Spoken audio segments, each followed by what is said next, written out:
Okay, we got it all tore apart, cleaned up, and ready to put it back together. All these parts that you see up there on the top is all the bad parts, with the exception of the float over there and the needle valve. And here's the parts: bolt, screws, jet. And this is the part number that I'm using. Of course, your part number may vary, you know, for the rebuild kit. First thing I'm going to do is I'm going to install this gasket on top of the air horn. There are several in the kit, so this is one that matches up to the original.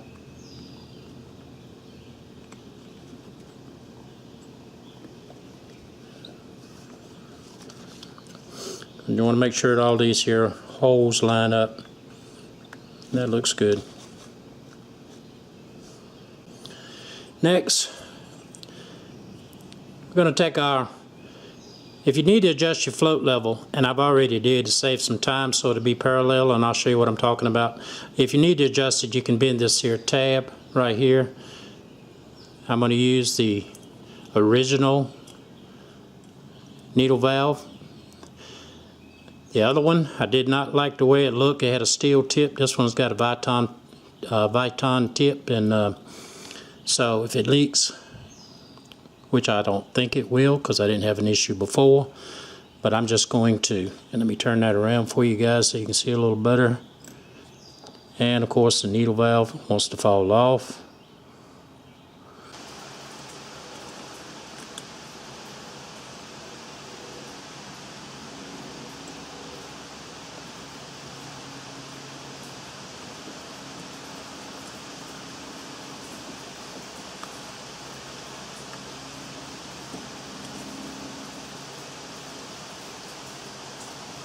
Like so.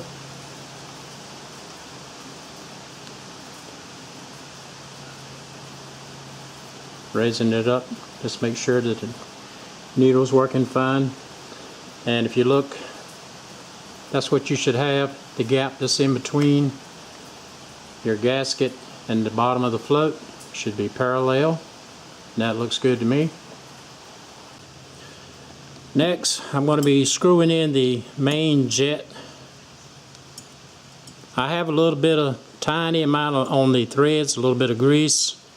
I'm using super grease. So we're going to screw him on back down in there.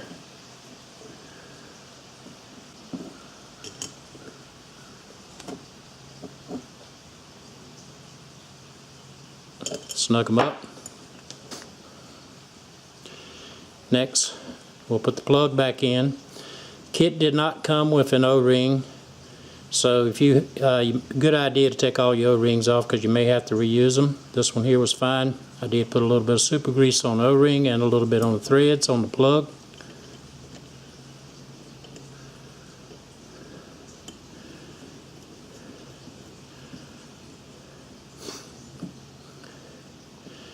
Let me get a 5/8 wrench and I'll snug that up. Alright, the plug is snugged up now. Now we're going to take our fixed idle speed jet. Again, got a little bit of grease on the threads. We'll screw him in.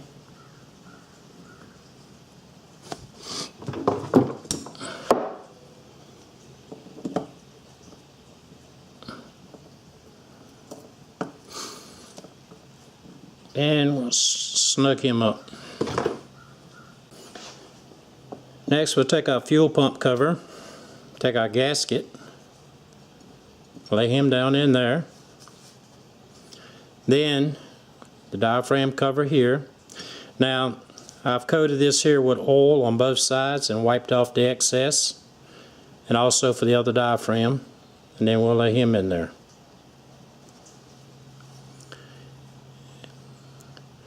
And that's what she should look like. Now we'll take our fuel pump block. I want this side here to go like so. And it just lays in there. Next, we'll take our diaphragm spring. It's a new one. Put him down in the recessed cupped area that's in there in the fuel block. take our retainer, put him on top of the spring, put a small amount of grease on a screwdriver, touch the spring down here on this boss right in here, and also have a little bit of tiny grease on the spring boss also, and just kind of slide him down on there. Now we're going to take our other diaphragm. It has also been coated with oil. The excess has been wiped off, and he will go on over this here boss, and we will lay him down like so. Again, the same procedure with the other spring. The spring boss is right here, so I'm going to slide him over the spring boss. So there's a spring sitting there on that spring boss. This is up on the main carburetor body. Now for the tricky part. Now I have a couple of screws here, one in the corner, one in the center. And we'll try to compress this here diaphragm spring and then see if we can carefully get this thing in there.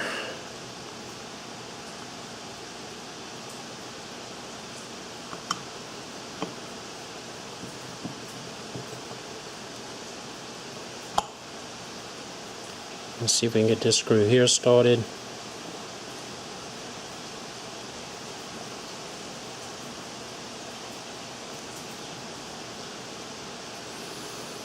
Let's see if we can get this one started.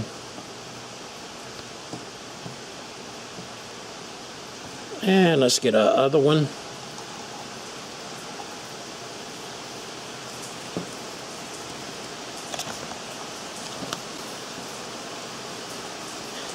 Alright, I'm going to be screwing this up. 1/4 inch nut driver. We'll take care of that for you. Alright, let's take our air horn. Carefully lowering him down.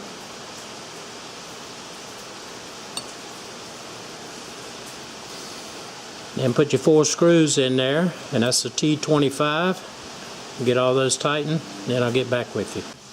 Alright, the carburetor is back together. Everything looks good to me.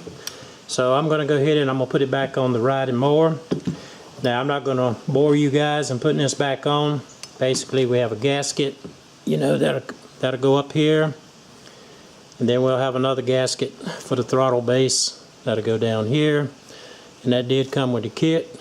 So I'm going to put that on, and then I'll catch you guys in the next shot, and then we'll see if this thing will run.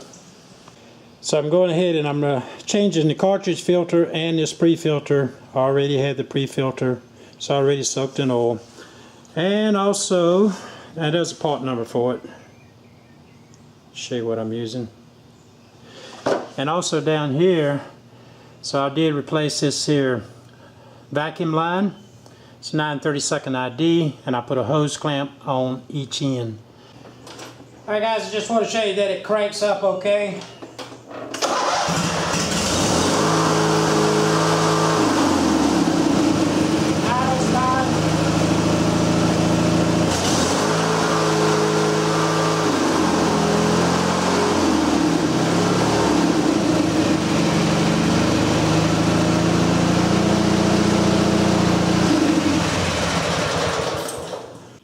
I just want to let you know that I'm going to be replacing this fuel filter, but I am not going to bore you with that because it's just 2 hose clamps. Take this out, put the other one in.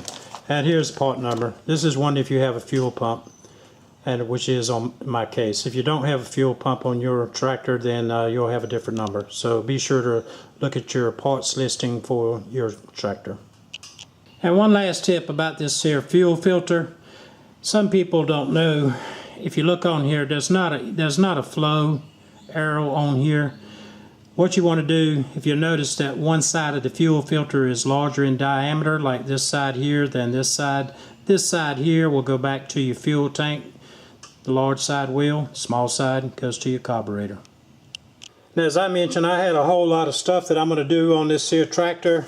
You know, there's all I got a whole bunch of other parts that's in here, a lot of parts that still have not come yet. So I'm going to be doing this here. I've decided these other jobs that I'm going to do, I'm going to do this after the grass cutting season is over.